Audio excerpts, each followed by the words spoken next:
আরে সবাই ধরে লাগবে না। আমিন ভাই সুদা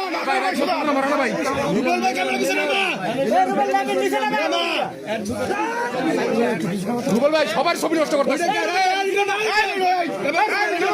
আমিন ভাই একটু পিছু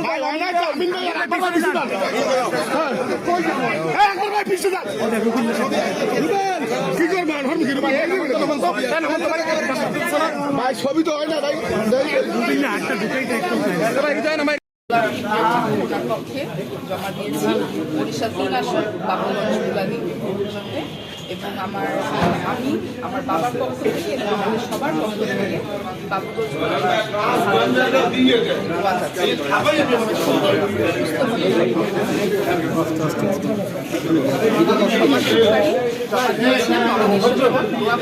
সব ঠিক মতো হয় ইনশাল্লাহ। আমরা যেটা জানি এই দেশে চাঁদাবাদী থাকবে না, এই দেশে আইন শৃঙ্খলা পরিস্থিতির অবনতি থাকবে না, সন্ত্রাস থাকবে না, মানুষ না খেয়ে থাকবে না, রাস্তাঘাট কালভার্ট সব কিছু উন্নয়ন হবে ইনশাআল্লাহ। এবং শুধু তাই নয়, নারীদের জন্য শিক্ষার যে ব্যবস্থা এবং 12 শ্রেণী পর্যন্ত শিক্ষার ব্যবস্থা তিনি করার কথা বলেছেন এবং তিনি বলেছেন তাদেরকে বিনা পয়সায় শিক্ষা দেওয়া হবে এবং ফ্যামিলি কার্ড দেওয়া হবে, যাতে গরিব মানুষেরা সারা বছর সরকারের পক্ষ থেকে তারা সাহায্য সহযোগিতা পায় এবং তারা বসবাস করতে পারে। আর হলো দেশের আইন শৃঙ্খলা পরিস্থিতি যাতে ভালো হয় এবং যারা ইমাম মুয়াজ্জিন যারা আছে, যারা এই মুসলিম জগতের মধ্যেই যারা আছে, তারা যাতে তাদের ধর্ম তাদের পালন করতে পারে, সেটার জন্য যা যা করা দরকার মন্দির সব কিছু তিনি সেখানে তিনি ভাতা প্রদান করবেন। তিনি ইতিমধ্যে জেনেছেন যে আমাদের দেশের ইমাম সাহেবরা কম সংখ্যক ইমাম সাহেব খুব কম বেতনে চাকরি করে, তাদের ছেলেপেলের লেখাপড়া সহ তাদের জীবনের সমস্ত দায়িত্ব তিনি গ্রহণ করবেন। আমি রাজনীতি করার সুস্থভাবে আল্লাহ তুমি জান্নাতের বাগান করে যারা আছে সকলকে একত্রিত হয়ে আজকে এই নির্বাচন পরিচালনার তৌফিক দান করেন। আল্লাহ ছোড়ার ভাইকে বিজয়ী করে দেয়, ছোড়ার ভাইকে বিজয়ী করে দেয়, জাতির বরিশাল 5 আসনের খেদমত করার তৌফিক দান করেন, মেহনতি মানুষের পাশে দাঁড়ানোর তৌফিক দান করেন। রব্বানা তাকাব্বাল মিন্না ইন্নাকা আনতাস সামিউল আলিম ওয়া তুব আলাইনা ইন্নাকা আনতাত তাওয়াবুর রহিম। কালিমা তাইয়্যিবা লা ইলাহা আপনাদেরকে সবাইকে অসংখ্য ধন্যবাদ। আজকে কষ্ট করে এসেছেন, আমাদের বিলম্বের জন্য আমরা দুঃখ প্রকাশ করছি আপনাদের কাছে এই শীতের বিকেলে। প্রথম কথা হচ্ছে যে এটা অবশ্যই আমাদের জন্য একটা আনন্দঘন মুহূর্ত এবং চ্যালেঞ্জেরও অ্যাট দ্য সেম টাইম।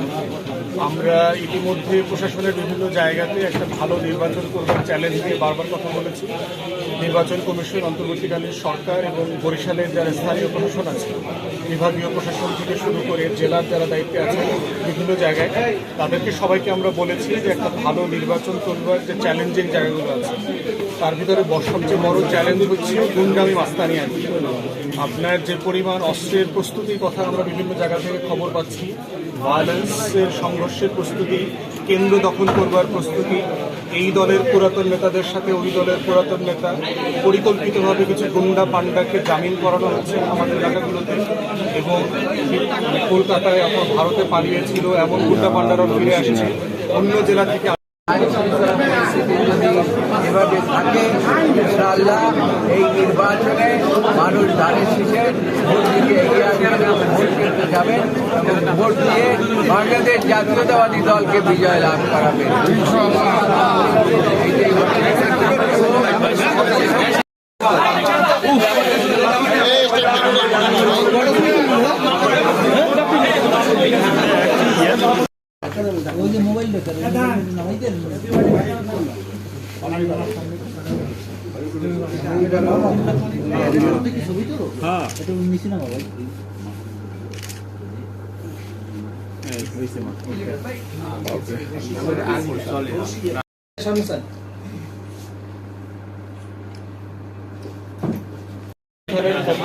গণতন্ত্রের লড়াইটা সবাই মিলে দায়িত্ব নিয়ে করে, এবং এই দায়িত্বের একটা অংশ হচ্ছে সবাই নাগরিক আকারে যেন নিরাপদে আমরা ক্যাম্পেইন করতে পারি এবং ভোট দিতে পারি। এখন নিরাপদে ভোটের ব্যবস্থাটা আপনি কিভাবে করবেন যদি আমরা নিরাপদে ক্যাম্পেইন করতে না পারি প্রার্থীরা? ইতিমধ্যে আপনারা দেখেছেন ঢাকাতে শহীদ ওসমান হাদি থেকে শুরু করে সারা বাংলাদেশে প্রার্থীদের উপরে যে বিভিন্ন দলের নেতাকর্মীরা যে আক্রমণ করছে এবং একটা ভয়ের পরিবেশ তৈরি করে রেখেছে। এই ভয়ের পরিবেশ থাকলে কখনো গণতন্ত্র নিরাপদ থাকে না, একটা ভালো ভোট হতে পারে না। অতএব এই ভয়ের পরিবেশকে প্রশাসনকে দায়িত্ব নিয়ে, নির্বাচন কমিশনকে দায়িত্ব নিয়ে সিরিয়াসলি অ্যাড্রেস করতে হবে। দুইটা বিষয় খুব গুরুত্ব সহকারে আমরা সরকারকে বলছি, নির্বাচন কমিশনকেও বলেছি। প্রথমত হচ্ছে যারা নির্বাচন করছে সেই রাজনৈতিক দলগুলোকে নিয়ে প্রত্যেকটা আসনে নির্বাচনী একটা পরিবেশ রক্ষা কমিটি করা দরকার। সকল রাজনৈতিক দলগুলো দায়িত্ব নিয়ে নিজেরা নিজেদের নেতাকর্মীদেরকে নিয়ন্ত্রণ করবে এবং ভালো পরিবেশের ব্যবস্থাপনা করবে, এবং প্রতিপক্ষকে বুদ্ধি দিয়ে, যুক্তি দিয়ে, তর্ক দিয়ে ঘায়েল করার চেষ্টা করবে, গায়ে হাত তুলে না, ভয় দেখিয়ে না, রামদা দেখিয়ে।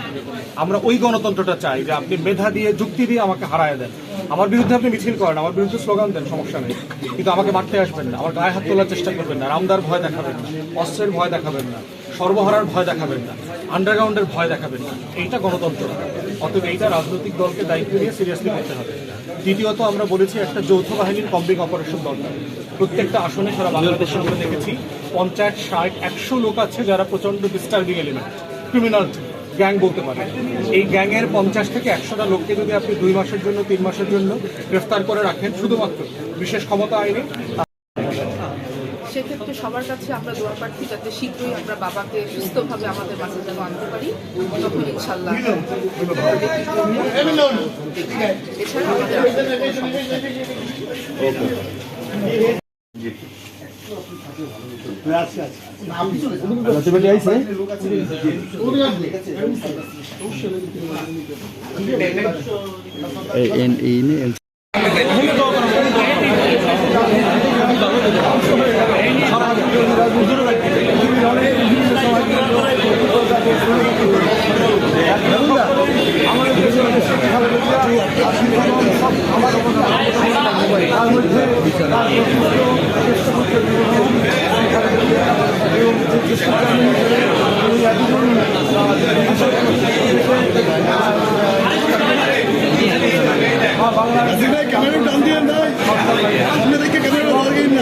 আমাদের সংগ্রাম করে বাংলাদেশের